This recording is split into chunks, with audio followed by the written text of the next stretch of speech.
llega. Ya Luisa inicia. Bueno, buenas tardes, doctora. Nosotros hoy vamos a estar hablando de la anatomía y las patologías de la nariz, los senos paranasales, la faringe, las amígdalas y la laringe. Y el grupo está conformado por María Ángel de la Hoz Castro, Bleider Peña Lima, Luisa León Vargas, mi persona, y Paula Toro Guerrero. Siguiente. Bueno, en primera instancia vamos a hablar de la anatomía de la nariz. Tenemos de que la nariz es esta parte del tracto respiratorio superior al paladar duro, la cual contiene lo que es el órgano periférico del olfato. Esta incluye lo que es la nariz propiamente dicha y la cavidad nasal, la cual está dividida en dos cavidades, que son una cavidad derecha y una izquierda, las cuales están separadas por el septo nasal. Las funciones de la nariz en primera instancia son lo que es la olfacción, la respiración, la filtración del polvo, como también la humidificación del aire expirado y lo que es la recepción y eliminación de las secreciones que son procedentes de los senos paranasales y de los conductos nasolaringios. La nariz propiamente dicha, tenemos de que es esta porción que es más visible, que va a sobresalir de la cara. Esta está compuesto por un esqueleto que en realidad está conformado por lo que sería una parte ósea y una parte cartilaginosa, que pues en su mayor parte o en su mayor cantidad pues va a ser más de cartílago. La nariz va a variar considerablemente de tamaño, de forma, y esto se debe a que pues, van a haber diferencias en lo que es el cartílago. El torso de la nariz, este se va a extender desde la raíz de la nariz hasta lo que es ápice o punta de la nariz. Y la superficie inferior de la nariz está atravesada por dos aberturas que son piriformes, que son las narinas, o también conocidas como orificios nasales o orificios nasales anteriores, los cuales están limitados por lo que sería lateralmente las alas de la nariz, la parte ósea superior de la nariz, que está incluida su raíz, y está cubierta principalmente por lo que es una piel mucho más delgada a comparación del cartílago, que la piel de esta pues va a ser mucho más gruesa. Y además de que la piel es más gruesa, la parte del cartílago también contiene lo que serían numerosas glándulas sebáceas. Entonces, la piel llegaría hasta lo que es el vestíbulo nasal, donde poseía un número variable de pelos rígidos, que son conocidos como también vibrisas, que al estar habitualmente húmedos, estos se van a encargar de filtrar las partículas del polvo que están existentes en el aire y que intentan entrar en la cavidad nasal. Y esta unión de la piel y la mucosa está más allá de la zona provista de estos pelos o vibrisas. Siguiente.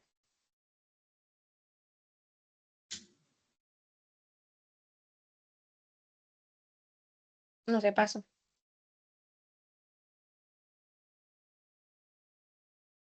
En la tableta parece que ya pasó a la... ¿Ustedes sí lo ven? Ahora sí. Bueno, ya hablando del esqueleto de la nariz, tenemos de que este va a ser el soporte de la nariz y como les decía, se compone de lo que sería una parte de hueso y una parte de cartílago hialino, que en su mayoría pues va a ser más de este.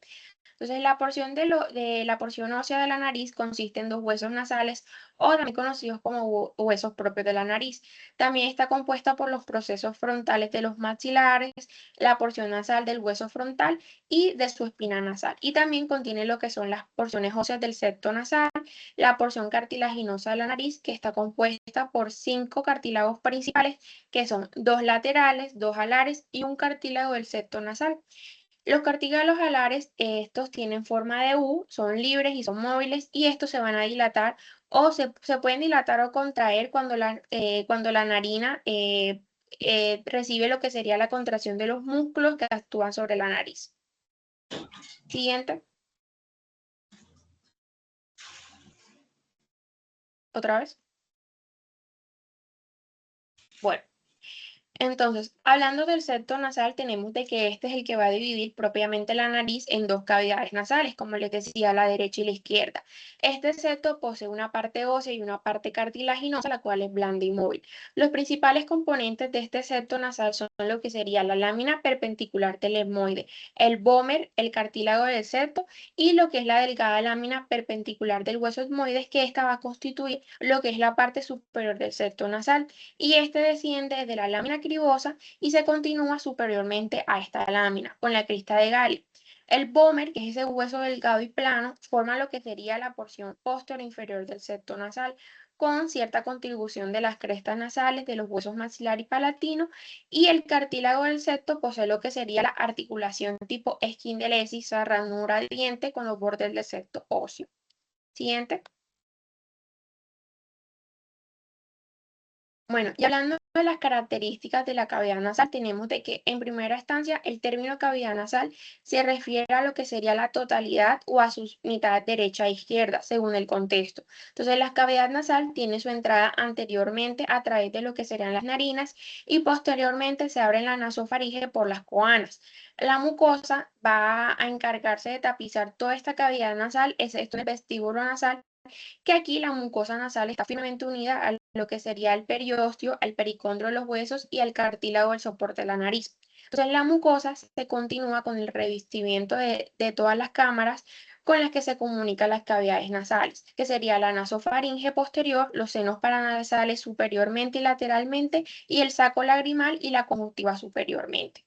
Los 2 tercios inferiores de la mucosa nasal forman lo que sería el área respiratoria, el tercio superior la olfatoria, y el aire pues se va a pasar por el área respiratoria, se va a calentar, se humedece y antes de pasar a través del resto de toda la vía respiratoria superior hacia los pulmones, va a hacer todo este proceso. Entonces, el área olfatoria contiene lo que sería el órgano periférico del olfato, la acción de olfatear que transporta el aire hacia esa zona. Entonces, hablando de los límites de la cavidad nasal, tenemos de que este tiene 4 paredes. Tiene una pared superior, una pared inferior, una medial y una lateral. La pared superior se curva, se estrecha, excepto en su extremo posterior, donde esta está formada por el cuerpo hueco del esfenoides. Y además está dividida en 3 partes, que sería una frontonasal, la etmoidal y la esfenoidal, según los huesos que pues lo constituya propiamente. Entonces, la pared inferior de las cavidades nasales, esta es mucho más ancha que la superior y esta está formada por los procesos palatinos del maxilar y las láminas horizontales del hueso palatino. Mientras que la pared medial, esta está formada por lo que sería el septo nasal, la pared lateral de las cavidades nasales e irregularmente debido a la presencia de 3 láminas óseas, que son las conchas, también conocidas como cornetes nasales, las cuales se van a proyectar inferiormente de un modo algo parecido a lo que serían las lamas o las láminas de una persiana. Entonces, las conchas o los cornetes nasales se van a dividir en uno superior, uno medio y uno inferior. Y estos se van a curvar inferomedialmente y cuelgan a modo de lamas o cortinas, que pues estos son cortos y se van a proyectar en lo que sería la pared lateral de la cavidad nasal. Las conchas o cornetes de muchos mamíferos, especialmente de los corredores y los que viven en ambientes extremos, se hallan muy enroscados a modo de rollos que ofrecen pues una superficie mucho más amplia para lo que sería el intercambio de calor. Así pues también la cavidad nasal está dividida en 5 pasajes, lo que sería un receso esfenoidal, el cual está situado postero superiormente. Tiene 3 meatos que son 3 meatos nasales que se dividen en uno superior, uno medio y uno inferior, los cuales están situados lateralmente, y un meato nasal, el cual está comúnmente localizado mediante el canal, el cual se abre en los 4 pasajes laterales. Siguiente.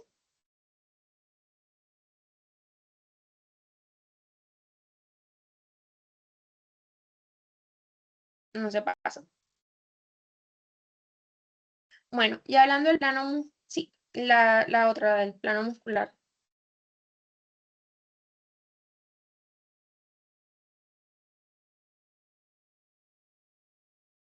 la del plano muscular. Ya aquí ya me aparece que está pasada, pero no sé por qué no me deja. Aparece, ahí está. Bueno, el plano muscular es que está conformado por 4 músculos, el cual son el piramidal, el transverso de la nariz, el mirtiforme y el que es el dilatador de la nariz. Siguiente.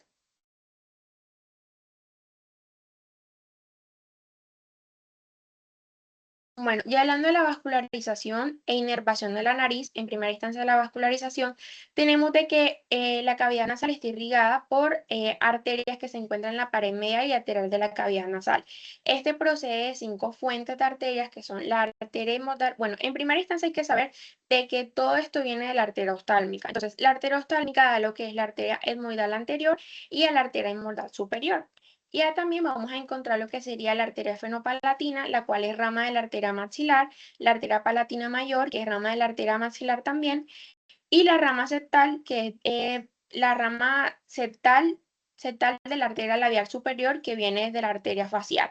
Las tres primeras arterias se van a dividir en ramas laterales y mediales, y la arteria palatina mayor llega a lo que sería el septo por el conducto incisivo a través de la parte anterior del paladar duro. En la parte anterior del septo nasal existe un plexo que es muy importante, que es el área de Kieselbach, donde pues se van a anastomosar las 5 arterias que les mencioné, y estas pues van a irrigar al septo. La nariz también recibe sangre de las arterias enumeradas de primera y quinta, así como las ramas nasales de la arteria infraorbitaria y las ramas nasales laterales de la arteria facial. Un abundante plexo venoso submucoso, el cual es profundo a la mucosa nasal, y este se encarga de proporcionar el drenaje venoso de la nariz de las venas eferopalatinas, la facial y la oftálmica.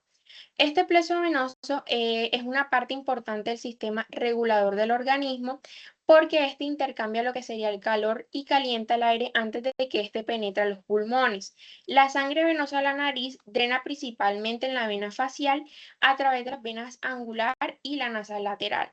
Hay que recordar que esta zona pertenece a lo que es el triángulo peligroso de la cara, debido a que las comunicaciones existentes con el seno cavernoso, en cuanto a la inervación, la mucosa nasal puede dividirse en las porciones posterior inferior y antero superior medialmente, lo cual se encuentra en una línea oblicua que pasa aproximadamente a través de la espina nasal anterior y el receso esfenoidal. Siguiente, otra vez.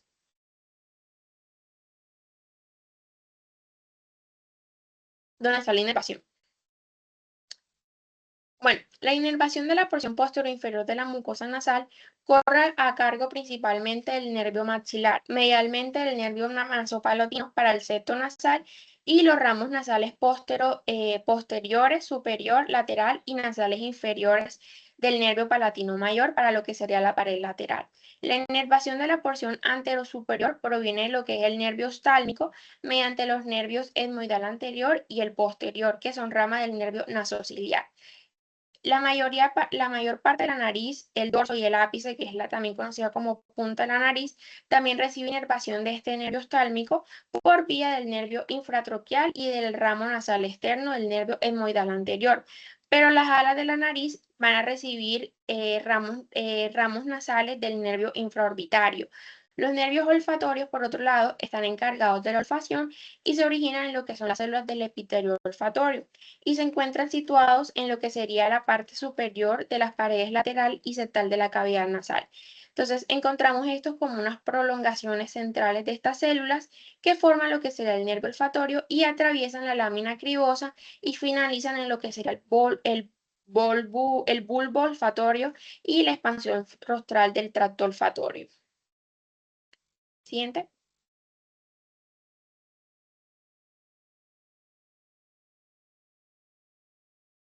Siguiente.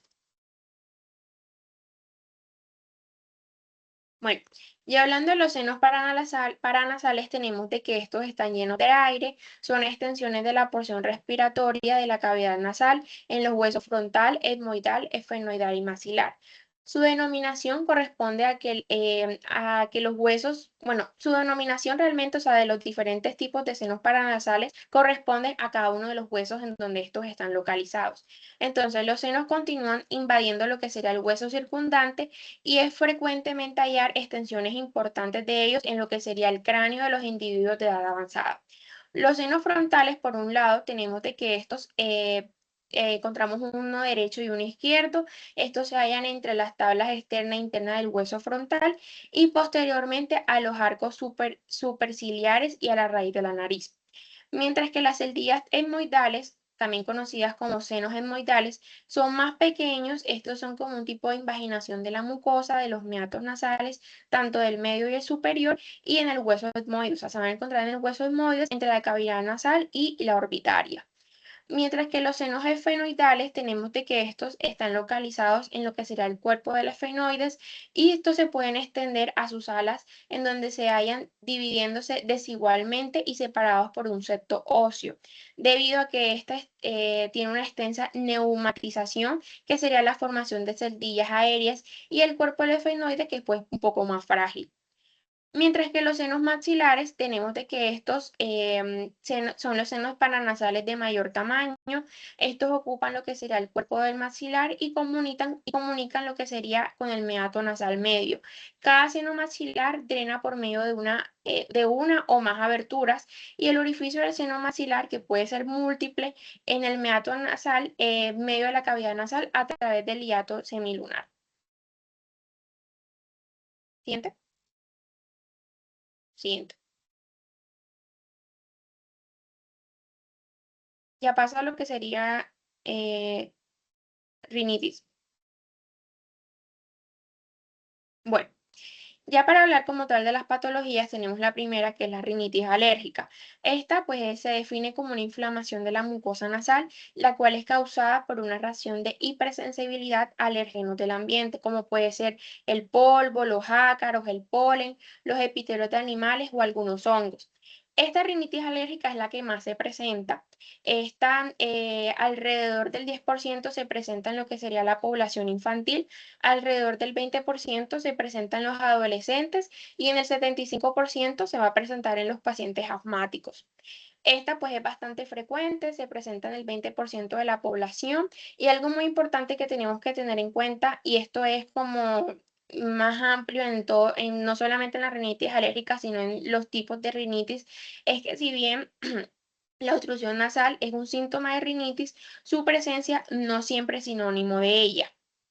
Y aquí pues podemos encontrar algunos factores a la resistencia nasal, como son el aumento de la resistencia y los factores que van a disminuir la resistencia.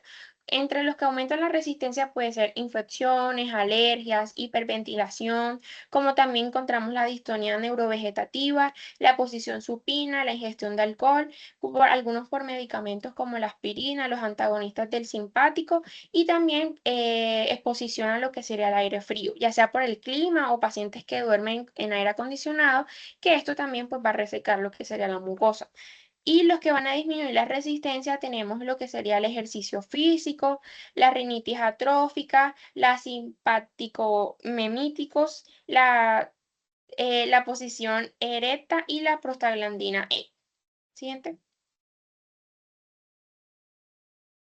Bueno, la clínica en general tenemos de que si bien los pacientes se van a presentar con la nariz tapada, es muy importante preguntar si la obstrucción es permanente o si la obstrucción es alternante.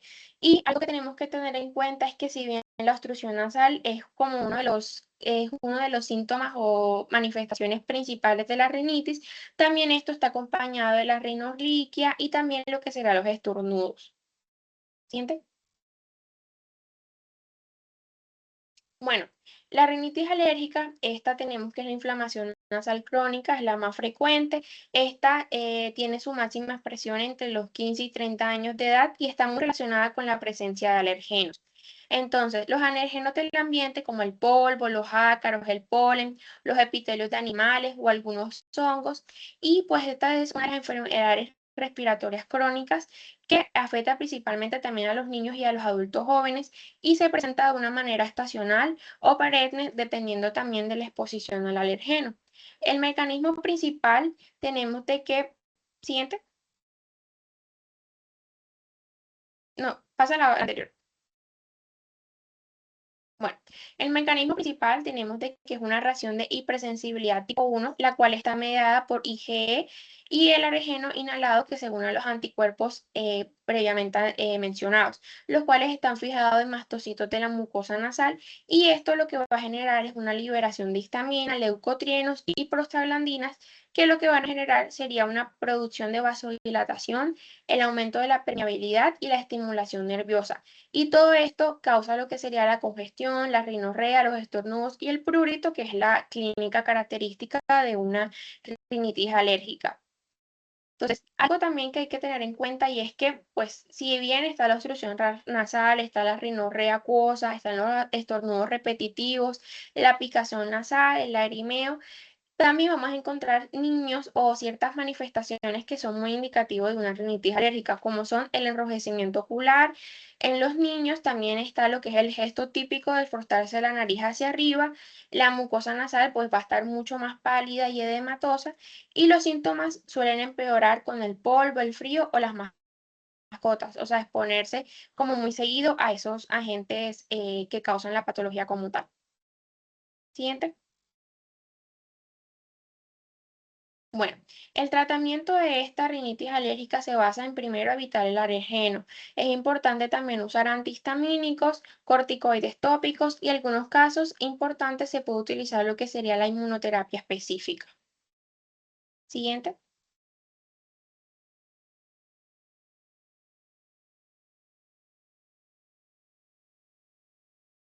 No se pasó. Ya están tipos de rinitis. Bueno, ahora sí. Ya. Entonces, en los otros tipos de rinitis tenemos lo que es la rinitis no alérgica, que este incluye cuadros que son síntomas similares a la rinitis alérgica, pero sin participación de mecanismos inmunológicos. Las causas aquí pueden ser irritativas, hormonales, medicamentosas o idiopáticas. Y los síntomas son lo que será también la obstrucción nasal, la rinorrea acuosa persistente, pero aquí no hay prurito ni estornudos intensos y el tratamiento se enfoca más que nada en evitar los irritantes, realizar lavados con solución salina y usar corticoides tópicos o anticolinérgicos nasales. Por el otro lado, tenemos lo que es la rinitis atrófica, que este es un trastorno crónico con atrofia de la mucosa y lo que será el ensanchamiento de las fosas nasales. Esta produce costras secas que tienen mal olor y sensación de obstrucción paradójica.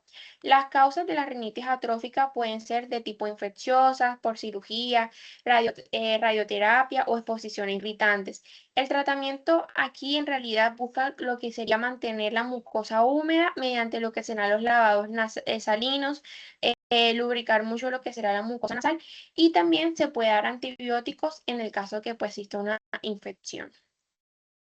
Otra de las rinitis que tenemos es la rinitis infecciosa, que esta es lo que es la inflamación nasal causada por un virus. Ya puede ser rinovirus, coronavirus, adenovirus o también puede ser debido a bacterias, que pues esta en sí es la causa más frecuente en común del resfriado. Y se manifiesta con lo que será la congestión, la rinorrea acuosa, que se vuelve mucopurulenta, puede haber presencia de fiebre leve y malestar. Y el tratamiento en este caso sería lo que pues en sí es sintomático, sería decir al paciente que pues mantenga reposo, hidratar muy bien al paciente, hacerle lavados nasales y también dar analgésicos como también antibióticos en caso que exista pues una sobreinfección. Otro tipo de rinitis es la granulomatosa. Esta se define como la inflamación crónica, con lo que sería la formación de granulomas, que esto está muy relacionado a lo que sería a la tuberculosis, a la lepra, también a la sífilis, a la sarcoidosis o a la granulomatosis por poliangitis. Y esta es importante porque esta puede causar ulceraciones, también puede producir costras y deformidad nasal. El diagnóstico en esta rinitis granulomatosa en sí, ya aquí sí se requiere pues una biopsia y el tratamiento depende de la causa. Si en dado caso pues se tiene una infección por una bacteria, pues dar antibióticos específicos o también se puede hacer inmunosupresores según el caso de la rinitis. Otro tipo es la rinitis vasomotora, que esta pues es un trastorno no alérgico que es causado por lo que sería una disfunción del control automático del flujo sanguíneo nasal. Aquí los vasos reaccionan de forma exagerada a estímulos como sería el frío, el humo o perfumes o también puede ser debido al estrés. Normalmente estos pacientes cursan con una congestión, también cursan con rinitis, rinorrea. Sin embargo, aquí no hay prurito y tampoco hay pruebas alérgicas positivas. Y el tratamiento aquí incluye lo que sería evitar desencadenantes, como puede ser lo de los perfumes muy fuertes, el frío, la humedad, el humo y también pues el estrés. Y aquí se puede tratar con lavados salinos, corticoides tópicos y anticolinérgicos nasales. Otra de las rinitis es la rinitis medicamentosa y como bien lo dice su nombre, es causado por el uso prolongado de descongestionantes tópicos como la ocitometasolina que producen dependencia y también pues van a dañar la mucosa de la cavidad nasal. Estos se presentan con obstrucción persistente, la cual puede mejorar solo temporalmente con el medicamento. Y el tratamiento consiste como tal en suspender pues, este medicamento y usar otros medicamentos como son los corticoides tópicos y también utilizar lavados salinos. Y por último está la rinitis del embarazo, la cual se caracteriza por una obstrucción nasal, la cual no es infecciosa ni tampoco alérgica. Esta aparece más que nada durante la gestación y desaparece después del parto. Y se debe a lo que serán los altos niveles de estrógeno y progesterona, que lo que van a hacer es provocar una vasodilatación nasal. Normalmente estas pacientes cursan con una congestión, con una rinorrea leve y el tratamiento realmente es conservador. O sea, nosotros vamos a humedecer lo que sería el ambiente y también se pueden utilizar lavados con salina y evitar descongestionantes.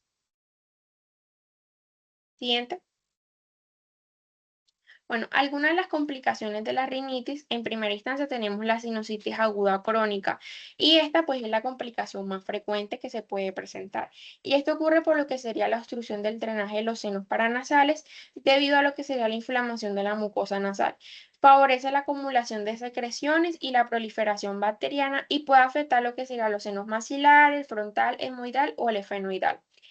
Otra complicación es la otitis media serosa o infecciosa, la cual se produce por lo que sería la disfunción de la trompa de Eustaquio, la cual pues se encarga de comunicar lo que sería la nasofaringe con el oído medio. Entonces es muy fácil que la infección pueda migrar hacia el oído medio con facilidad. La inflamación nasal impide su correcta ventilación, generando lo que sería la acumulación de líquido o infecciones, y esta es mucho más frecuente en niños. Siguiente.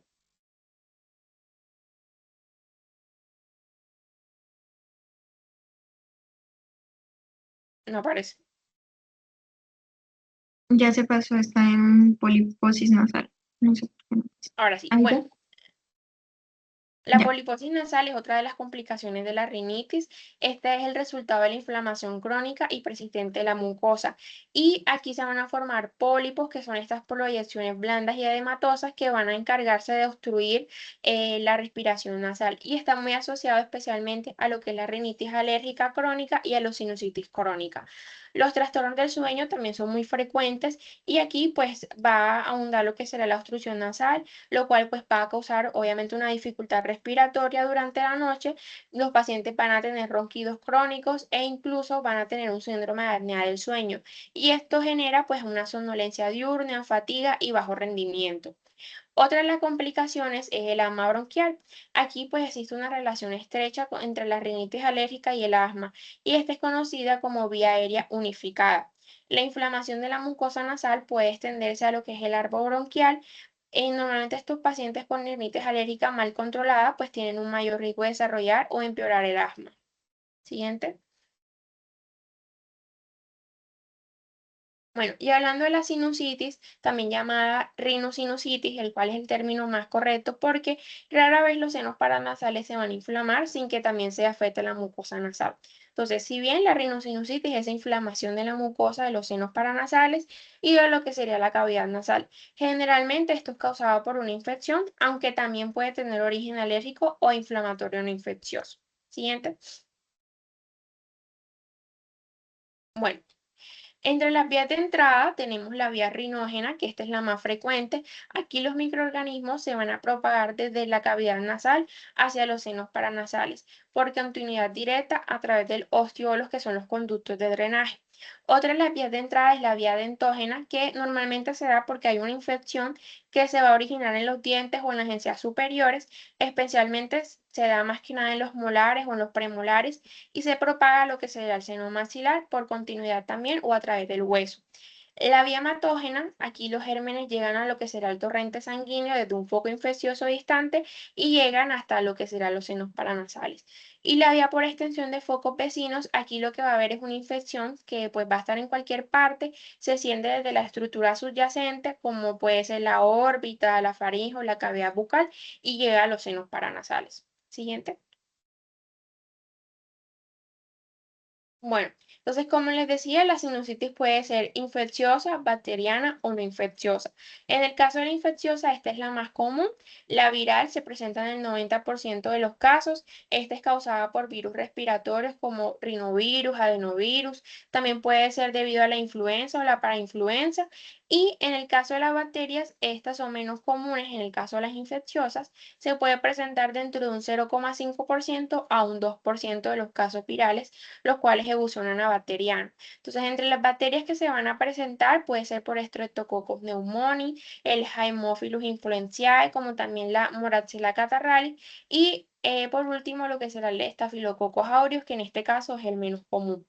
En el caso de la no infecciosa, en el caso de la sinusitis no infecciosa, tenemos que se puede presentar por las alergias respiratorias, como en el caso de la rinitis alérgica. Como les decía, esta es una de las complicaciones que se presenta en la rinitis alérgica, que es la sinusitis, y también se puede ver a factores anatómicos, como puede ser la desviación del tabique, los pólipos nasales, como también puede ser la hipertrofia de los cornetes, y existen algunos factores ambientales, como son la contaminación, sobre todo por el humo del cigarrillo, algunos cambios bruscos de presión, como puede ser los pacientes que bucean o los pacientes que, pues, que vuelan a altas alturas, o sea, los pacientes que son aviadores y eso, los pilotos. Y también puede ser por inmunodeficiencias o enfermedades sistémicas, como son la fibrosis quística, la discinesia ciliar y la inmunodeficiencia primaria. Siguiente.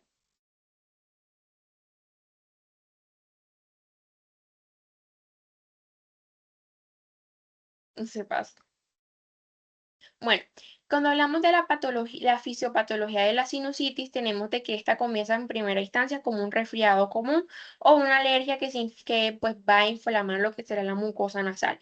Y esto lo que va a hacer es que va a obstruir el drenaje de los senos, como son los osteolos y los va a bloquear. Entonces, esto retiene lo que será la secreción mucosa, creando lo que será un ambiente pues sin ventilación. Y las bacterias pueden proliferar porque esto pues se va a convertir como en un caldo de cultivo. Y también se puede acumular lo que sería mucho moco, que es purulento, y esto también va a aumentar la presión sinusal, generando lo que ya sería el dolor. Siguiente. Bueno, la clínica normalmente los pacientes con sinusitis llegan diciendo que tienen mucha congestión o secreción nasal purulenta, la cual es de característica espesa, es amarillenta o verdosa. Normalmente estos pacientes tienen dolor o presión facial y esto depende de la localización según el seno afectado. En el caso del maxilar, del seno maxilar, normalmente los pacientes suelen tener dolor en las mejillas y en los dientes superiores. En el caso del seno frontal, los pacientes refieren dolor en la frente. En el hemoidal sienten dolor entre los ojos y el fenoidal en lo que será la región occipital o el vértex. Y los pacientes pues cursan también con obstrucción nasal, disminución del olfato, hiposmia o anosmia. Pueden presentar fiebre dependiendo si esta es infecciosa, sobre todo si es de origen bacteriano. Normalmente los pacientes también pueden presentar tos, especialmente en la noche, y lo que sería ya el malestar general. Siguiente. Bueno, el diagnóstico de la sinusitis tenemos que suele ser clínico, buscando todo lo que les acabo de mencionar, especialmente en la sinusitis aguda.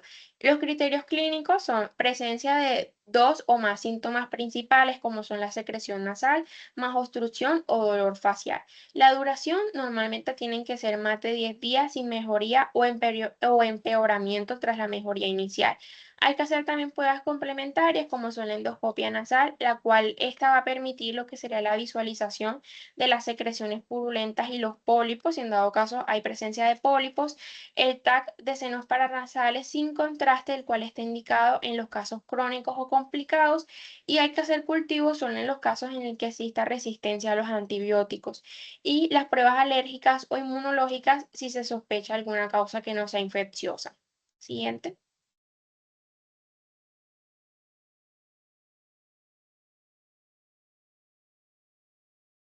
Bueno, el tratamiento de la sinusitis viral aguda, este es sintomático. Hay que darle analgésicos como puede ser paracetamol, ibuprofeno. Hay que también darles descongestionantes nasales como la oximetazolina, máximo 3 a 5 días. Y es muy importante también hacer lavados nasales con solución salina, como también hidratar al paciente y pues que éste mantenga reposo. En el caso de la sinusitis bacteriana aguda, aquí pues lo que va a primordial va a ser los antibióticos en dado caso si los síntomas duran más de 10 días o empeoran después de 5 a 7 días. Normalmente aquí se suele dar amoxicilina más ácido clavulánico, que es la primera elección, y entre otras alternativas puede ser la cefurozima, doxiciclina, la levofloxacina, según la resistencia o las alergias que tenga el paciente. Y normalmente este se da con una duración de 7 a 10 días. Se puede dar también corticoides intranasales como la fluticasona o la mometasona si hay inflamación marcada y también hay que hacer lavados nasales con suero fisiológico en el caso de la sinusitis bacteriana aguda. En la sinusitis crónica, ya aquí se opta por corticoides intranasales prolongados, también hay que hacer lavados salinos regulares. Es muy importante también hacer lo que es el control de alergias o factores predisponentes y en casos severos o resistentes, ya aquí se optaría por una cirugía endoscópica funcional de los senos paranasales. Siguiente.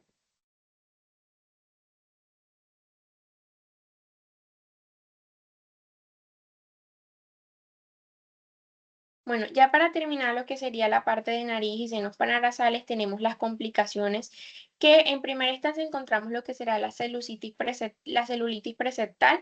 Esta pues es una infección de los tejidos blandos anteriores al tabique orbitario y esto causa lo que sería el edema palpebral sin afectar lo que serán los movimientos oculares. También se puede presentar acceso subperióstico, que esto será lo que será la acumulación de pus entre el periósteo y el hueso del seno afectado y esto puede deformar lo que será la pared ósea y también causar dolor intenso.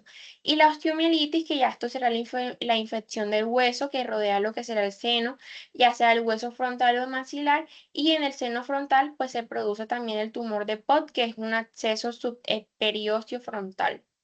Siguiente.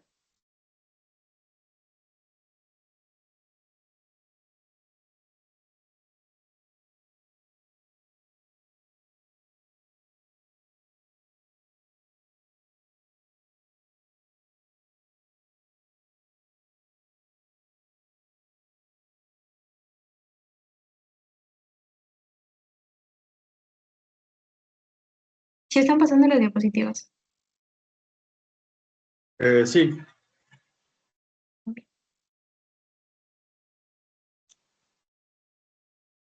bueno, ahora para hablarles un poco de la anatomía de la que este es un músculo membranoso, forma parte del aparato digestivo como del respiratorio.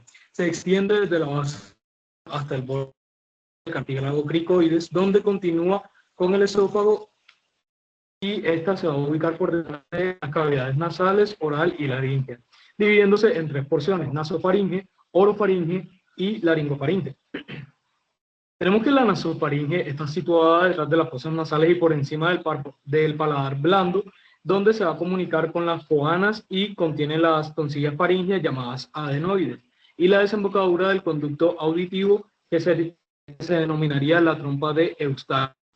La otra porción, que sería la orofaringe, ya está ubicada posterior a la cavidad oral, limitada superiormente en el paladar blando e inferiormente por el borde superior de la epiglotis. Esta va a contener las tonsillas palatinas en la fosa amigdalina.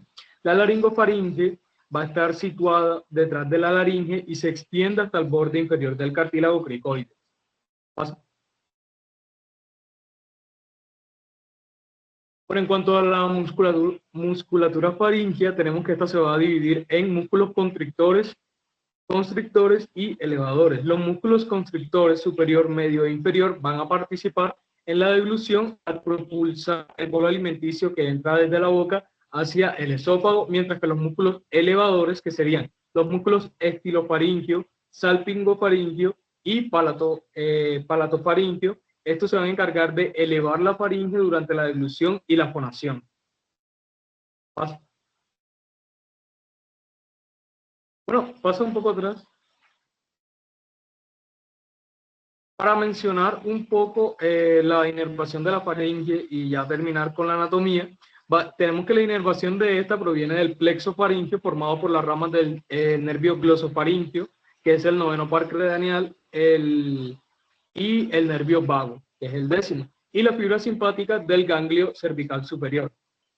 Pasa.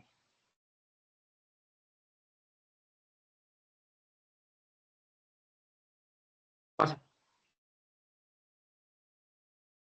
Bueno, ya, no, la primera. Ya sé.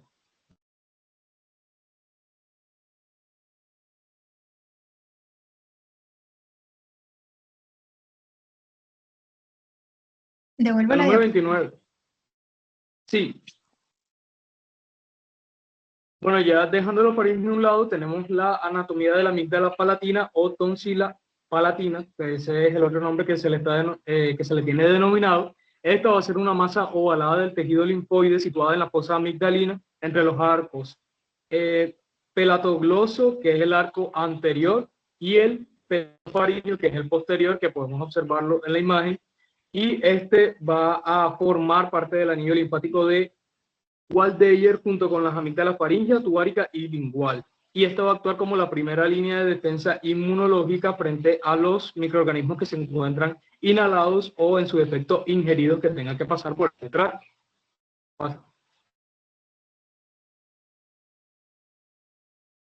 La superficie medial va a presentar las criptas amigdalinas que aumentan el contacto con los antígenos. La superficie lateral de la amígdala va a estar separada por el músculo constrictor superior de la faringe por una cápsula fibrosa. En cuanto a la irrigación arterial de esta, va a proceder de distintas ramas, que sería principalmente la arteria tonsilar, que es la rama de la arteria facial, y aunque también recibe aportes de la arteria palatina ascendente, la arteria dorsal de la lengua y la arteria faríngea ascendente. El drenaje venoso va a realizarse a través del plexo periamigdalino y luego hacia la vena facial. Y en cuanto a la inervación, va a corresponder de las ramas del noveno par craneal, que sería el glosofaringio, y este mismo va a hacerse como responsable de aportarle sensibilidad y sensibilidad.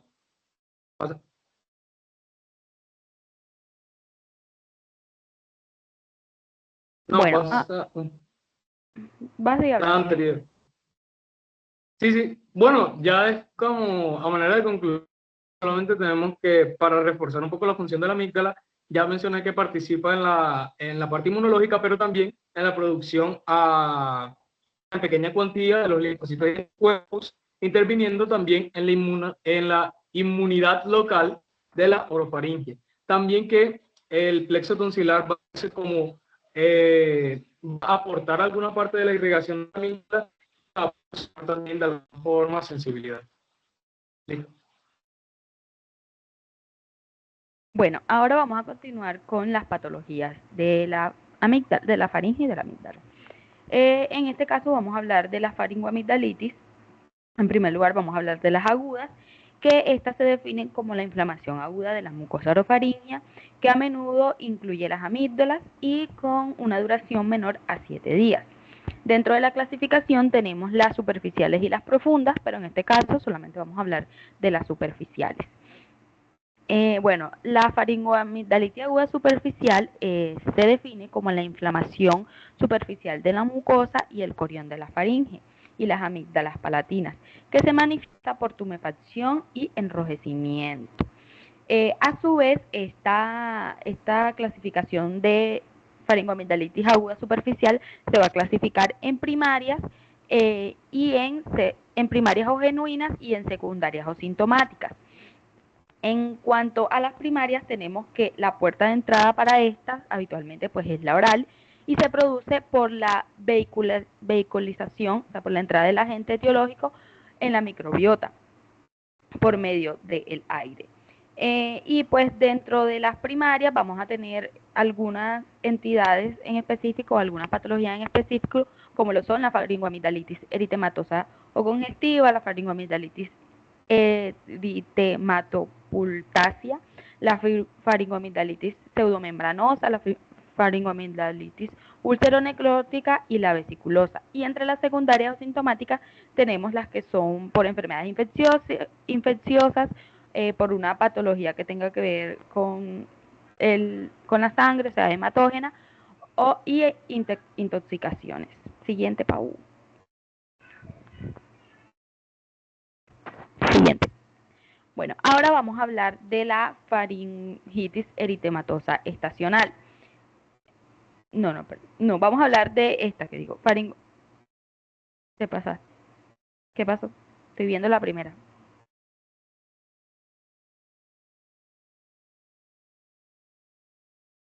Bueno, vamos a hablar de la faringoamigdalitis eritematosa o congestiva. Espérate.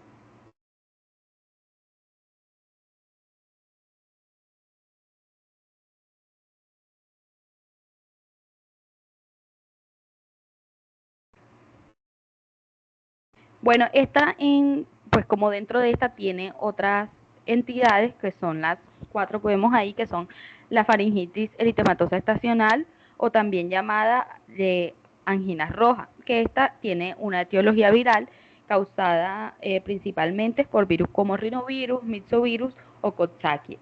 Aparece sobre todo en otoño o invierno y aparece con síntomas leves como son la fiebre, el malestar, dolor al tragar y congestión faríngea. Puede acompañarse también de rinorrea o tos seca.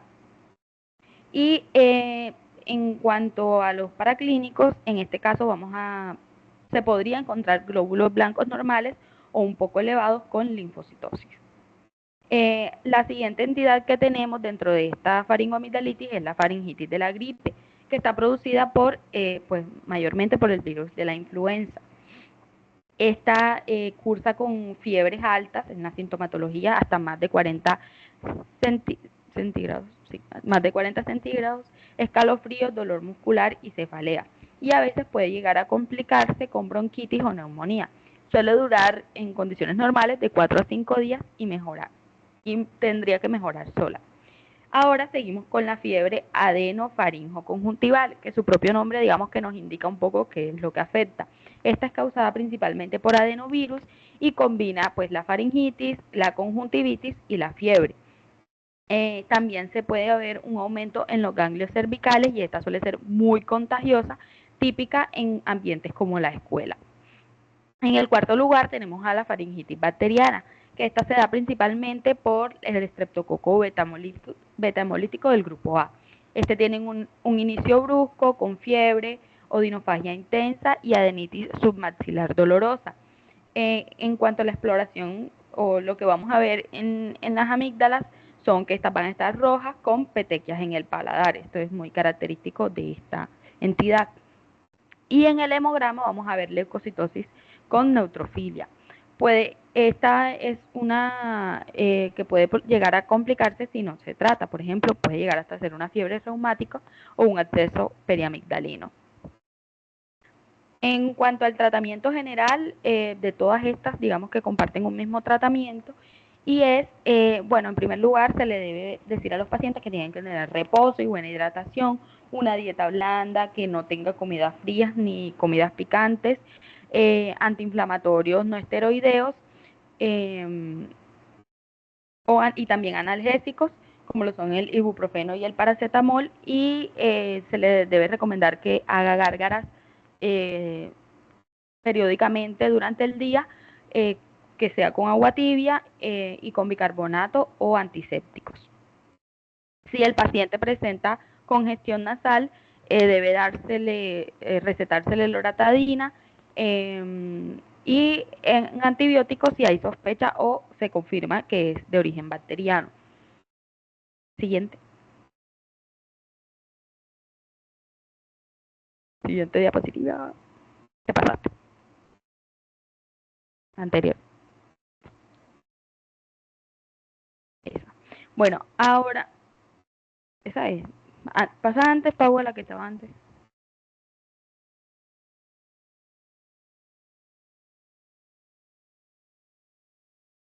No, estás pasando para adelante y, o sea, hacia atrás.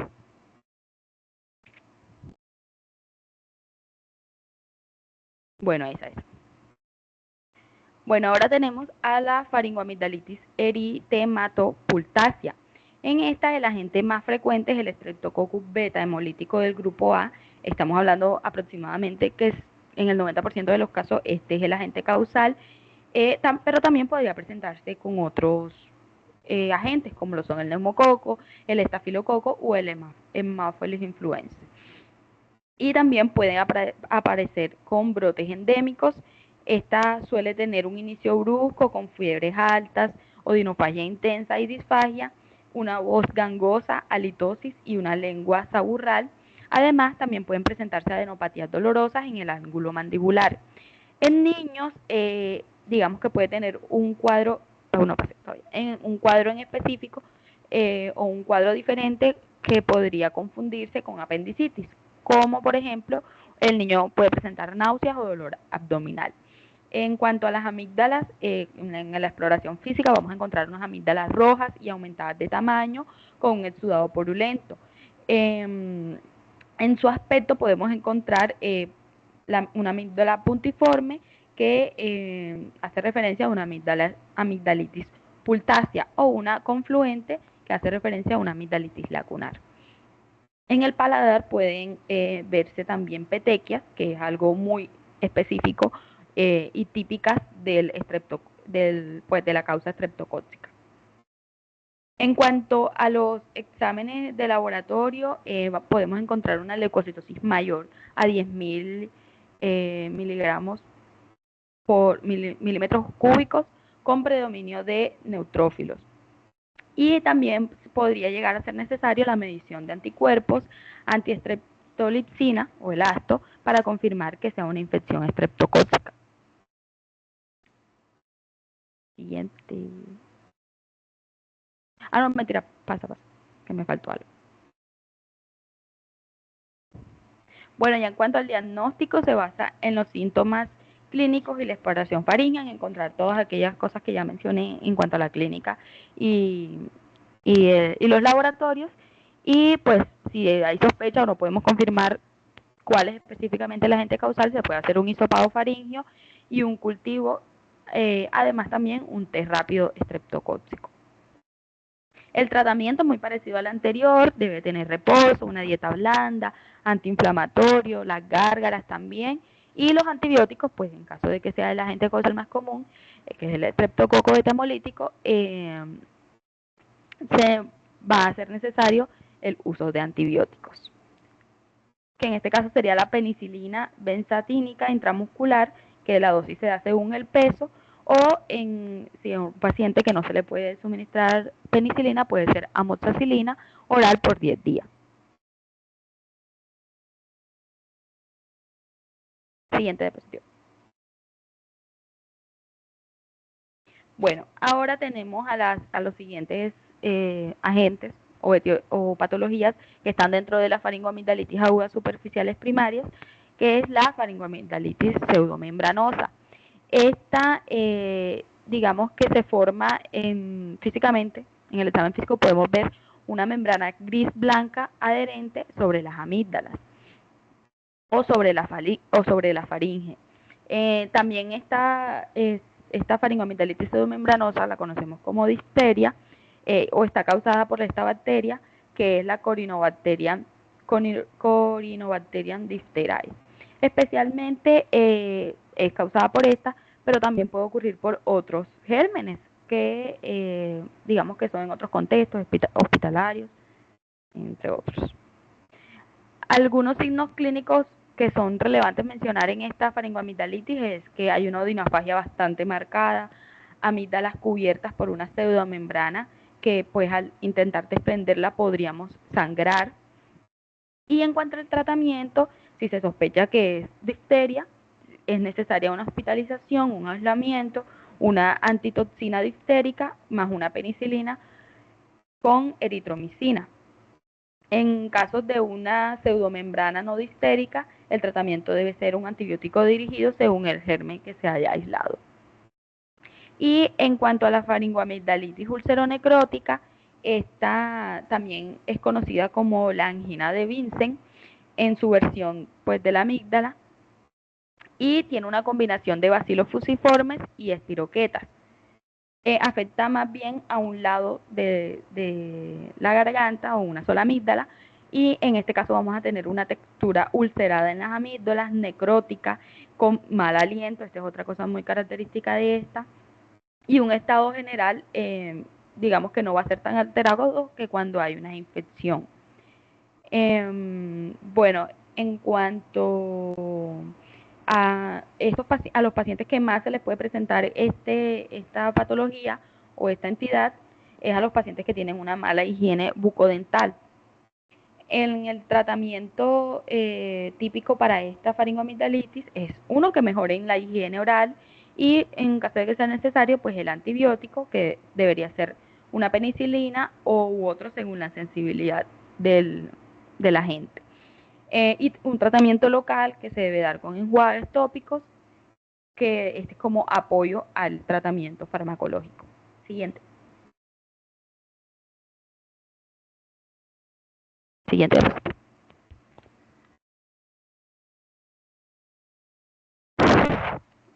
Ya se Adelante. ve. No, al anterior.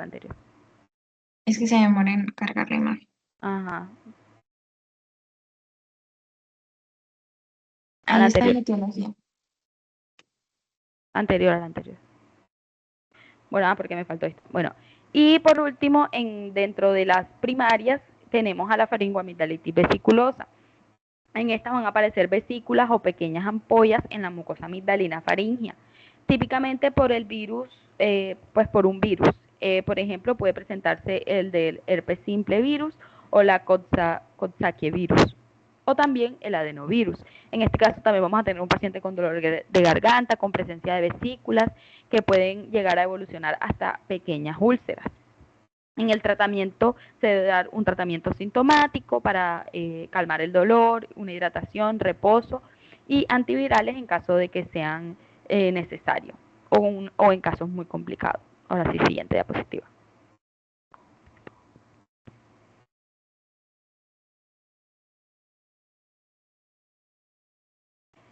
Bueno, ahora vamos a hablar de las faringoamigdalitis, de la otra clasificación de las superficiales, que es la faringoamigdalitis secundaria o sintomática.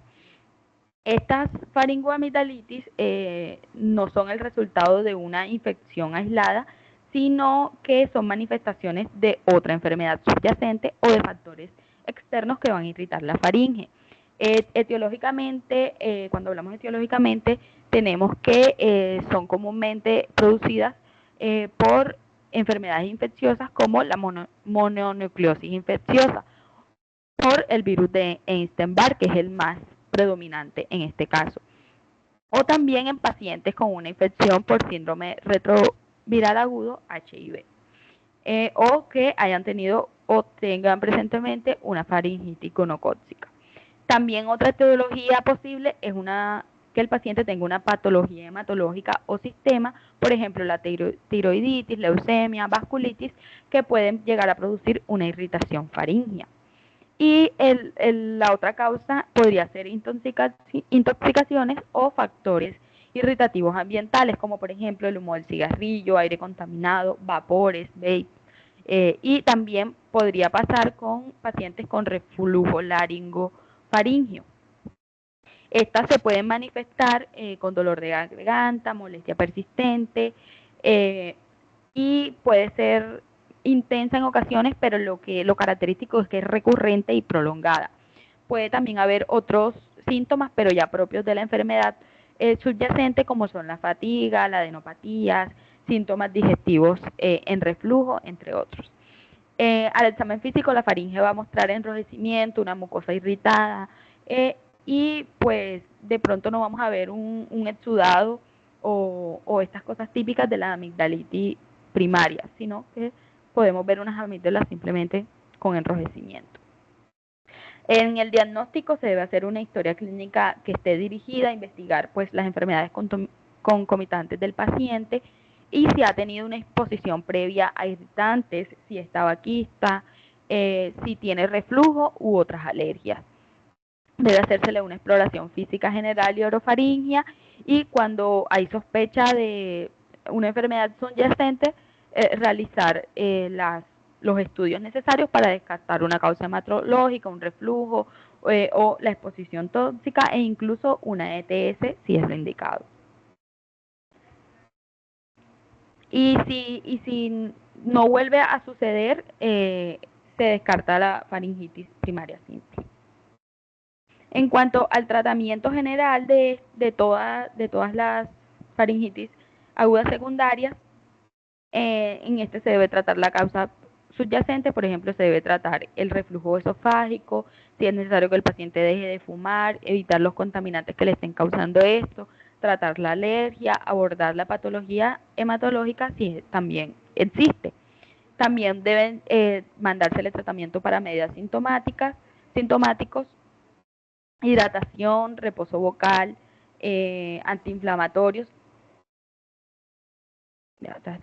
antiinflamatorios o analgésicos como el ibuprofeno o el paracetamol. También aquí podrían mandarle las gárgaras como en la primaria y una dieta blanda. Evitar todo tipo de irritantes y en caso de que haya una sobreinfección o sospecha de infección secundaria, valorar el exudado o mandar a hacerle un cultivo. Siguiente. Bueno, ya hablando de la faringoamigdalitis crónica, ya para cerrar el tema de la faringoamigdalitis, esta se define como una inflamación persistente de la faringe y las amígdalas, con cambios que suelen ser irreversibles en la mucosa faríngea o en el tejido amigdalar. A diferencia de las agudas, no se debe a una infección reciente, sino a irritaciones o infecciones repetidas a lo largo del tiempo. Un momento, voy a admitir a Luisa otra vez que está tratando de entrar. Ya. Bueno, etiológicamente tenemos que esta se debe a una combinación de factores locales y generales que mantienen una inflamación constante en el paciente. Cuando hablamos de factores locales podemos traer a colación que el paciente esté expuesto a un aire irritante, como por ejemplo exposición a humo, polvo, cambios de temperatura o humedad, una respiración bucal crónica porque tenga alguna desviación del tabique, una hipertrofia de cornetes, infecciones crónicas, sinusitis, bronquitis, caries o infecciones dentales y el reflujo gastroesofágico o alimentos muy irritantes como los alimentos picantes. Y en cuanto a los factores generales, tenemos las alergias respiratorias, obesidad o trastornos metabólicos, inmunodepresión, intolerancia al frío o exposición ambiental. En la faringoamigdalitis crónica vamos a tener una clasificación clínica, que en este caso son las tres que vemos ahí en la diapositiva, iniciando por la faringitis crónica hipertrófica, que en esta la mucosa faríngea tiende a ponerse congestiva y engrosada con pequeños nódulos linfáticos en la pared posterior de la faringe. Bueno, sigo igual, déjate de compartir. Perdón, es que no sé por qué se cayó entró una llamada y se cayó la imagen. Ya, ahí me parece que ya la pueden ver. Ya, listo, ahí la veo. Espérate, ahí. Sí. Bueno, en este caso vamos a tener una secreción espesa y una sensación de cuerpo extraño en la garganta, y el paciente al toser o aclarar la voz va a intentar toser o aclarar la voz constantemente para poder intentar expulsar este cuerpo extraño o esta sensación de cuerpo extraño. En cuanto a los síntomas, vamos a tener tos seca, carraspeo, halitosis, voz ronca y molestia al tragar. En cuanto a la faringitis crónica atrófica, en esta vamos a tener una mucosa delgada, pálida y brillante, con secreción seca y castrosa, una menor cantidad de glándulas secretoras, un ardor o dolor faríngeo que va a ser leve pero constante y una sequedad intensa. Esta entidad es más frecuente en adultos mayores o en personas expuestas a ambientes secos. Y por último tenemos en esta clasificación de las faringoamigdalitis crónicas a la amigdalitis crónica. Esta se debe a una infección prolongada en las amígdalas palatinas. En las criptas se va a acumular una secreción espesa con mal olor y bacterias, y puede haber halitosis, sensación de cuerpo extraño y fiebre leve. En etapas avanzadas el parénquima amigdalar se va a poner fibroso y puede perder su función, Clínicamente vamos a tener un dolor faríngeo persistente, unilateral o bilateral, puede presentarse de ambas formas, con episodios recurrentes de faringoamigdalitis aguda, mal aliento y sabor desagradable en la boca y amígdalas con cripta dilatada y secreción. En cuanto al diagnóstico, se puede hacer un diagnóstico clínico que se indague bien la historia clínica del paciente con episodios repetidos de dolor o molestia faríngea, una exploración orofaríngea, cambios en la mucosa hipertrófica o atrófica o en las amígdalas, y pruebas complementarias como es el cultivo del exudado faríngeo, si hay una sospecha infecciosa o estudios para el reflujo gastroesofágico. También descartar alergias, sinusitis o si se sospecha de otra causa secundaria.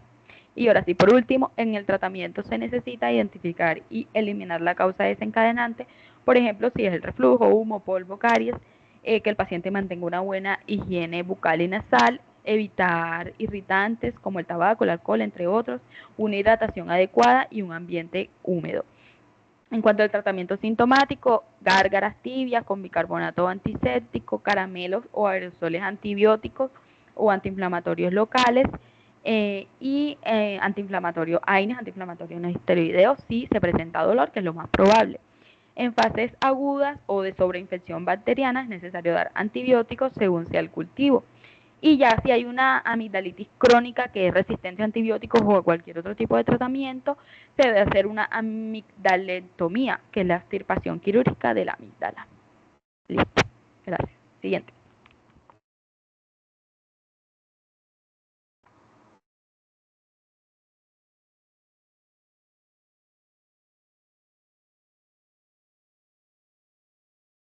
¿Ya me escuchan? Bueno, no se escucha doble nada, ¿cierto? Bueno, a continuación vamos a hablar sobre la laringe. Vamos a empezar con anatomía de laringe. Entonces, la laringe es un órgano del sistema respiratorio situado en la parte anterior del cuello, entre la faringe y la tráquea, y cumple funciones vitales como en la respiración, en la fonación, ya que es donde se produce la voz, y en la protección de las vías respiratorias inferiores durante la deglución. En sí, ¿cómo es la estructura general? Bueno, está compuesta principalmente por cartílagos, músculos, ligamentos y mucosa. Entre los cartílagos principales tenemos el tiroides, que es el más grande y es como una forma como de una nuez en el cuello. Luego tenemos el cricoides, que tiene una forma de anillo y se encuentra debajo de la tiroides. Y tenemos también la epiglotis, que evita que los alimentos entren en la tráquea al deglutir. También tenemos el aritenoides aritenoides, corniculados y cuneiformes. Y estos lo que hacen es que están implicados en el movimiento de las cuerdas vocales. En cuanto a los músculos, tenemos que vamos a tener músculos extrínsecos e intrínsecos. Los extrínsecos mueven la laringe como si fuera una unidad, como si fueran, pues ahí tenemos los elevadores, los depresores del ioides, y luego tenemos los intrínsecos. Estos lo que hacen es que ajustan la tensión y la posición de las cuerdas vocales, como por ejemplo el cricoaritenoideo, posterior o lateral. En cuanto a las cavidades, tenemos el vestíbulo laringio, el ventrículo laringio y la cavidad infraglótica. Sobre la irrigación de la laringe, vamos a comentar que proviene principalmente de las ramas de la arteria tiroidea superior y de la tiroidea inferior, y ambas derivan del sistema carotídeo. Entonces, la arteria, laringea superior es la rama de la arteria tiroidea superior y procede de la carótida externa. Y lo que hace es que irriga la parte superior de la laringe y penetra junto al nervio laringio superior por la membrana tiroidea. En cuanto a la arteria laringea inferior, es la rama de la arteria tiroidea inferior y procede del tronco tirocervical que nace en la subclavia y lo que hace es que irriga la porción inferior de la laringe. En cuanto al drenaje venoso, sigue siendo pues, un trayecto paralelo a las arterias, desembocando en las venas tiroidea superior, inferior y finalmente en las venas yugulares internas o brachiocefálicas. Sobre la inervación hay que tener muy en cuenta, o sería bueno que tengamos en cuenta, que el nervio laringio superior es rama del vago y se encarga de la sensitiva de la mucosa supraglótica y del motor cricotiroideo. Y el nervio laringio recurrente también es una rama del vago y se encarga más que todo de la parte motora de todos los demás músculos intrínsecos y de la inervación sensitiva infraglótica. Bien, ahora vamos a hablar un poquito sobre las patologías de la laringe que son procesos inflamatorios. Aquí vamos a hablar sobre laringitis aguda y crónica. Vamos a empezar con laringitis aguda.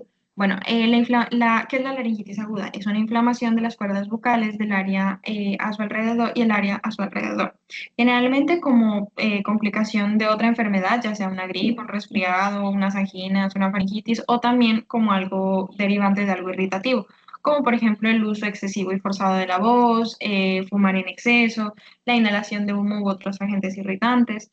Y si el paciente es un niño y tiene un tropismo subglótico, eso afecta sobre pues, toda la función respiratoria. Y en el adulto la inflamación intrínseca la inflamación eh, sobre el vestíbulo y la hendidura glótica son importantes y afectan sobre todo a la función fonatoria.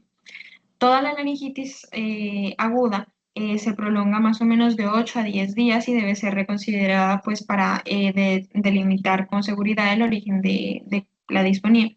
Y es una enfermedad banal, pero pues en cualquier momento puede presentar complicaciones graves, sobre todo cuando se da en niños. Entonces, las causas principalmente van a ser, como les dije, infecciosas y bacterianas. Ahí en los últimos años tenemos el SARS-CoV-2, entre otros. Entonces, vamos a hablar ahora sobre las causas o signos y síntomas. La laringitis como tal puede ser un síntoma, como les dije, de un resfriado, una gripe, una bronquitis, sinusitis, otras infecciones respiratorias o alergias. Y la laringitis aguda normalmente es causada por un virus, pero también puede ser el resultado de el síndrome de Horner, cambios premalignos de la mucosa bucal, tumores malignos, alergias y trauma también. Entonces, ¿qué signos o síntomas nosotros nos vamos a encontrar? Vamos a encontrar ronquera, tos perruna, afonía, estridor y los síntomas empeoran si el paciente es un niño y llora o tiene o se encuentra muy agitado. Y pues cabe resaltar que en cuanto a temperatura, esta simplemente va a aumentar ligeramente y rara vez alcanza los 39 a 40 grados. Los pacientes van a tener dificultad para tragar, dolor en la garganta, más que todo se acentúa ese dolor cuando intentan tragar, cuando tienen tos y una voz como débil que pues conforme avanza el día se va poniendo peor. O sea, en la mañana ya dicen, ay, no, ya me siento un poquito mejor, pero va pasando el día, ya es en la tarde, noche y ya es otra vez la pesadez. La garganta se les suele sentir seca, tienen ganglios linfáticos o las glándulas inflamadas en el cuello y también los párpados caídos en un lado. Bueno, ahora vamos a hablar sobre la clasificación. Bueno, la laringitis aguda en el adulto tiene dos clasificaciones, que son la catarral y la edematosa, que ya les voy a hablar de ellas en un momento. Y luego tenemos la laringitis aguda en niño, que ahí tenemos la catarral, estritulosa o también llamada falso Krupp, la laringitis edematosa, la supraglótica y la subglótica. Entonces, vamos a empezar por las del adulto. La laringitis catarral. La laringitis catarral como tal es una inflamación aguda y benigna de la mucosa laringea y algunos individuos están especialmente predispuestos, se podría decir, a favorecer pues, a esto porque la favorecen los cambios de temperatura, humedad, algunas profesiones, muchas veces son secundarias a una lesión rinofaringea y los agentes patógenos pueden ser microbianos, pero más frecuentes son víricos. Y los síntomas principalmente son funcionales. Existe una disfonía que puede llegar inclusive a una afonía y algunas sensaciones dolorosas tipo picor. Y más que todo ahí lo que vamos a utilizar es la laringoscopía para poner en manifiesto o poder detectar que la laringe esté enrojecida en su totalidad y con las cuerdas vocales pues flácidas. Luego también tenemos la edematosa, que también es una de las del adulto. Y pues no es muy común, pero puede resultar más dramática, sobre todo por el inicio, ya que compromete la epiglotis y da lugar a la disfagia y a la disnea y puede ser pues muy intensa. Y su origen puede ser viral, alérgico, infeccioso y se requiere como tal el uso de antibióticos, AINES y muchas veces hasta corticoides, pues considerando que de pronto el paciente pueda llegar a hospitalizarse. Dependiendo de todo esto, se va a determinar un grado de dificultad respiratoria, y por esto ya se lo va a hospitalizar al paciente. Y al examen físico al paciente como tal se le observa una epiglotis edematosa, enrojecida, que a veces no permite ver como el resto de las estructuras laríngeas. Pasando ya a la laringitis aguda del niño, tenemos la laringitis catarral. La laringitis catarral generalmente afecta a los niños pequeños, pues por ahí menores de 4 años, y afecta más a niños, más a niños que a niñas, y se transmite a través de las secreciones respiratorias, por la tos, los estornudos, así. La enfermedad comienza por ahí 2, 3 días más tarde del momento del contagio, y el síntoma más típico es la tos perruna. Seca, suena como pues un ladrido de un perro y generalmente empeora en la noche. Se acompaña por voz ronca, dolor de garganta, a veces les da fiebre alta, pero como les mencioné anteriormente, es muy pocas las veces que la temperatura aumenta a 39, 40 grados. A veces, pues, o sea, la peor fase de la enfermedad dura de 2 a 3 días, y aunque pues ya la tos ya está más suavecita, ya se les va quitando y va moviendo secreciones, puede durar incluso 1 o 2 semanas más. También tenemos la laringitis catarral en niños, que esta generalmente forma parte de un cuadro catarral, pero pues más dramático teniendo en cuenta la dimensión de la glotis. También tenemos la laringitis estridulosa o el falso Krupp. Y este es más que todo un cuadro potencialmente grave y aparece tras una gripe, un proceso catarral con fiebre de hasta 38 grados. Se inicia por la noche con tos seca, la tos perruna, que pues es como, bueno, ahí el paciente también puede tener disnea, inflamación, edema, y no se presenta la fiebre, o sea, la crisis después de media hora, pero puede repetirse. Y en cuanto a la laringitis edematosa, em, como en niños la glotis es pequeña, entonces va a generar un edema marcado y puede dar serios problemas, y puede considerarse pues dentro de este grupo dos subgrupos, que son la laringitis supraglótica y la subglótica. Supraglótica está edematosa y se trata de una laringitis como, por así decirlo, grupal. Y la subglótica se trata de un edema persistente en la región subglótica debido pues a una infección vírica. El comienzo puede ser súbito o progresivo, y en el curso del proceso gripal pasajero. La disnea es el síntoma principal, y la voz es normal, pero si hay como, como un tiraje supraesternal, se puede mirar. En cuanto al En cuanto al diagnóstico, nosotros lo que vamos a buscar es un cuadro clínico y un examen físico. Se puede utilizar el laringoscopio, el uso de este es flexible. Y puede hacerse análisis de laboratorio o tomar radiografías, pero la verdad es que a menudo no se encuentra con eso una causa específica. En cuanto al tratamiento sintomático, pues vamos a utilizar analgésicos antiinflamatorios, descongestionantes, corticoides, suplementos de oxígeno, pues hasta que, si el paciente es un niño, mejore y evite sobre todo hablar y utilizar la voz para reducir la inflamación de las cuerdas vocales. Y también se recomienda mucho que tengan humidificadores en la casa, que no se expongan al humo si son niños, que no fumen si son adultos.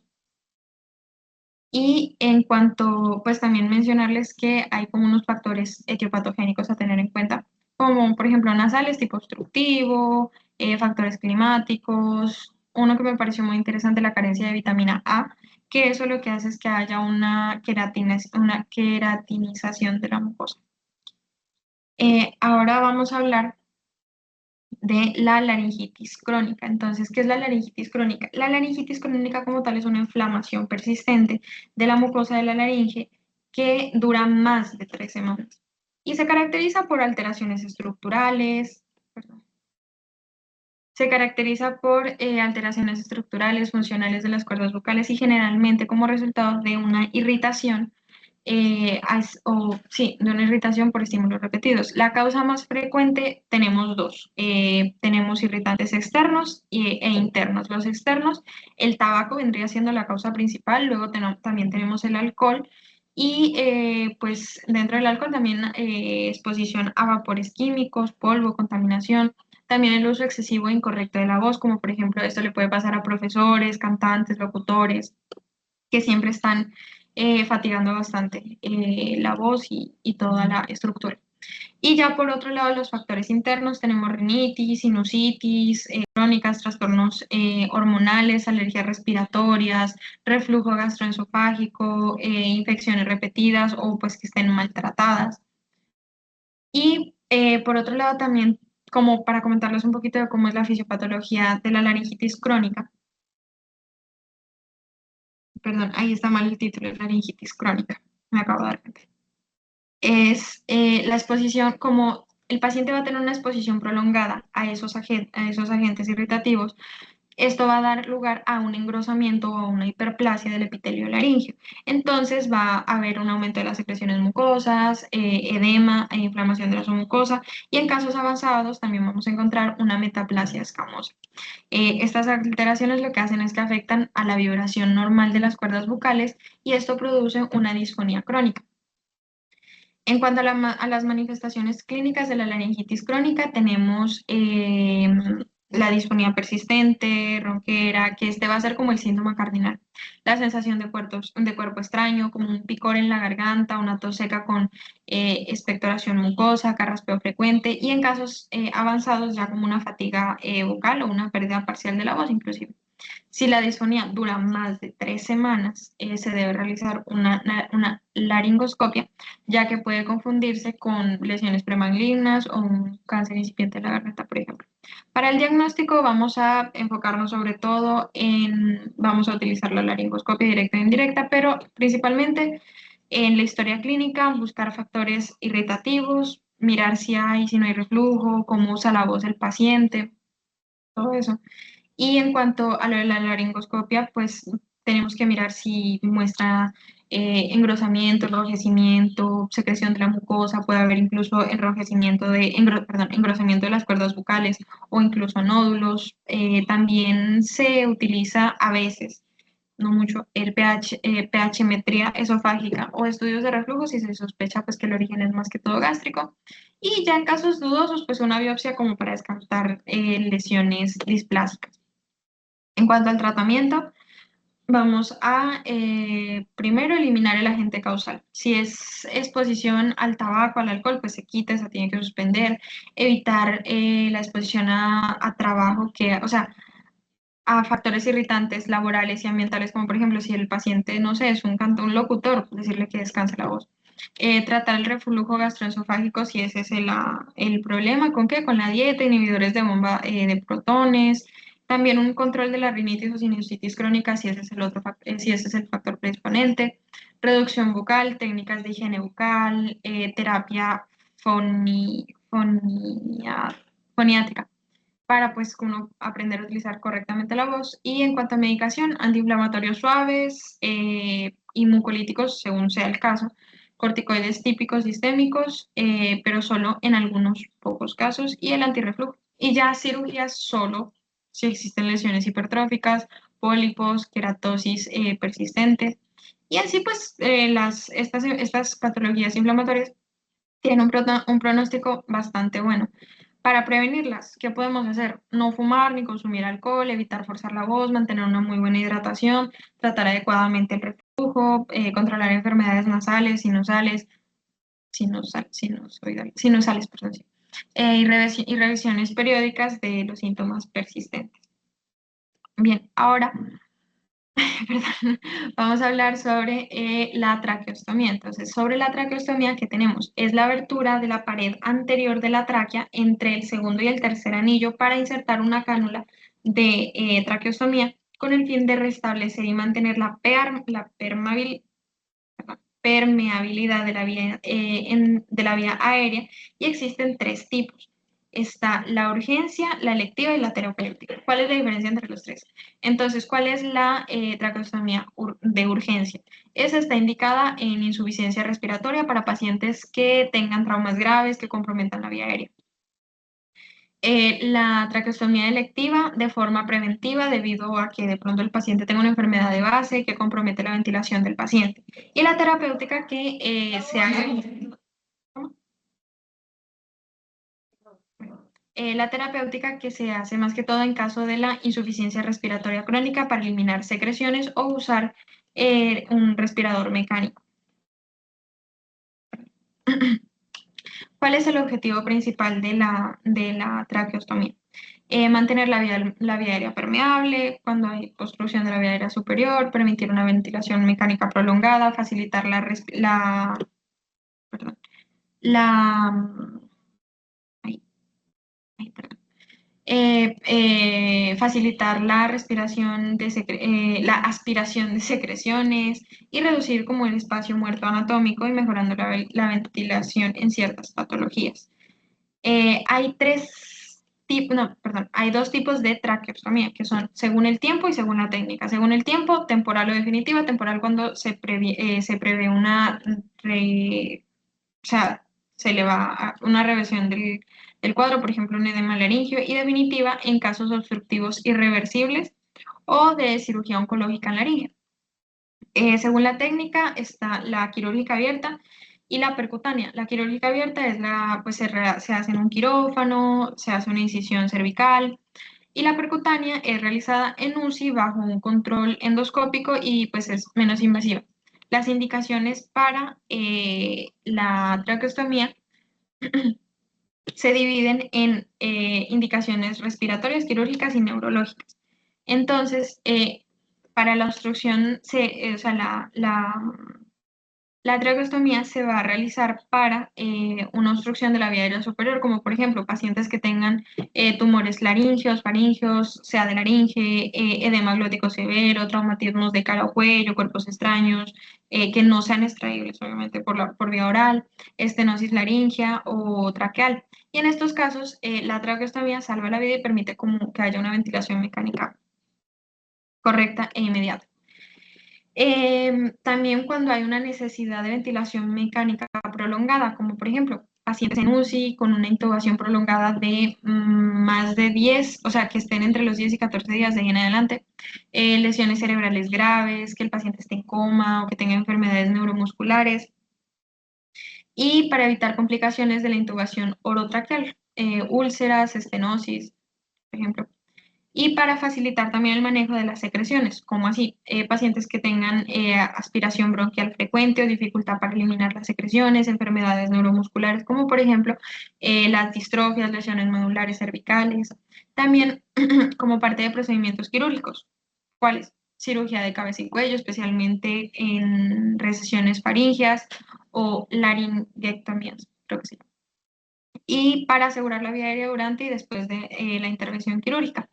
¿Cuáles vendrían siendo como las contraindicaciones, perdón, las contraindicaciones relativas? Infección local intensa en la zona cervical, anomalías anatómicas como el bocio, vasos aberrantes, trastornos graves de coagulación que requieren como una corrección previa. Y en situaciones de urgencia no hay contraindicaciones absolutas.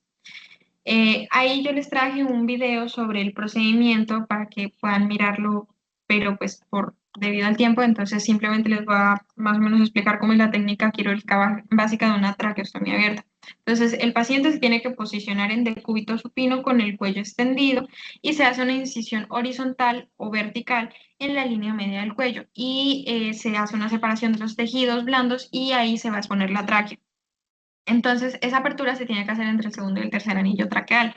Y ahí se va a poner una cánula traqueal, sí, una cánula traqueal y de fijación, y luego se va a comprobar que haya una ventilación y una fijación segura de la cánula. Pueden haber complicaciones, cabe resaltar, como por ejemplo una hemorragia, inmediatas y tardías, ¿no? La inmediata, una hemorragia, enfisema subcutáneo, neumotórax, y tardías, infección del estómago, obstrucción por tapón mucoso o desplazamiento de la cánula. Y bueno, ¿qué cosas deberíamos considerar, pues, especialmente para una traqueostomía? que es para una mejora del confort respecto pues, a la intubación prolongada y permite una comunicación verbal parcial. Ahora vamos a hablar sobre el SEA de laringe o cáncer de laringe. Bueno, entonces, ¿qué es el cáncer de laringe? Es una neoplasia maligna que se origina en el epitelio de revestimiento de la mucosa laringea y en la gran mayoría de los casos se trata de un carcinoma epidermoide o escamoso y se da pues estrechamente con relación al tabaco y al alcohol como factores de riesgo principales. La localización anatómica, no vamos a hablar de ella. En cuanto a epidemiología, pues se dan menos del 1% de los pacientes, afecta más que todo a los hombres en relación a las mujeres y la máxima frecuencia tiene una tasa de mortalidad de un 0.9 por cada 100. Y en cuanto a la epidemiología, pues más que todo es por el tabaco. En cuanto a la localización anatómica, la laringe se divide, pues como ya les había explicado, entre regiones principales, supraglótica, glótica y subglótica. La supraglótica está por encima de las cuerdas bucales y suele diagnosticarse más tarde, ¿verdad? Con metástasis ganglionar y cervicales frecuentes. La glótica afecta directamente a las cuerdas vocales verdaderas y se diagnostica antes pues porque produce una disfonía temprana y pues tiene un mejor pronóstico. Y la subglótica es más rara y tiene tendencia, ¿verdad? Y tiene tendencia a la extensión hacia la tráquea. En cuanto a factores de riesgo principales, como les había mencionado, el tabaco es el acúmulo de contaminantes, este es el más importante, el consumo excesivo de alcohol, la exposición laboral a agentes irritantes como por ejemplo pacientes que estén expuestos a asbesto en el trabajo, polvo de madera, pinturas, de esos químicos. También pacientes que tengan infección por virus del papiloma humano en algunos casos y también reflujo gastroesofágico crónico. Las manifestaciones clínicas que nosotros vamos a encontrar dependen más que todo de la localización tumoral. Como les dije, hay tres: glótica, supraglótica y subglótica. Entonces, en la glótica, los pacientes van a tener una disfonía persistente por más de 2 semanas o una ronquera. En la supraglótica va a haber una disfagia odinofagia y sensación de cuerpo extraño y adenoplasias cervicales. Y en la subglótica va a haber disnea, tos crónica o hemoptisis leve. Y en fases ya muy avanzadas, dolor irradiado al oído, otalgia refleja, disnea progresiva, pérdida de peso. Y como tal, para el diagnóstico nosotros vamos a utilizar, pues nos vamos a basar más que todo en la historia clínica, pero también podemos utilizar la laringoscopia indirecta o nasofibroscopia. Y aquí vamos a intentar visualizar la lesión. Se tiene que sacar una biopsia para confirmar el diagnóstico histológico, tomografía cervical, evaluar la extensión local y ganglionar. En casos avanzados, pues para una detección de metástasis, es muy importante esto. También se va a hacer una esofagoscopia. Y, perdón, se me olvidó una cosa. Y en cuanto al tratamiento, en estadios iniciales, que sería el 1 y el 2, va a ser una cirugía conservadora o una radioterapia exclusiva. Y la radioterapia, pues en general va a buscar como tal preservar la función bucal. En estadios ya más avanzados, como por ejemplo el 3 y el 4, ya se tiene que hacer una laringectomía total con o sin vaciamiento cervical y una radioterapia o quimioterapia adyuvante o concomitante, que en algunos casos se valora esto como tratamiento porque preserva el órgano con quimioradioterapia. En sí, el pronóstico y rehabilitación del cáncer laríngeo, pues depende más que todo del estadio en donde se encuentre y la localización. Los glóticos suelen tener la mejor supervivencia y el mejor pronóstico. Tras la cirugía total, el paciente tiene que rehabilitar la voz y, por ejemplo, a veces tienen que utilizar prótesis fonatorias y es fundamental como tal el seguimiento que se le haga al paciente para prevenirla, evitar el tabaco, el alcohol el control del reflujo gastroesofágico, la vacunación frente al virus del papiloma humano y la detección temprana. Entonces, toda disponía de más de 2 semanas debe ser evaluada por un otorrinolaringólogo. Y eso sería todo. Muchas gracias.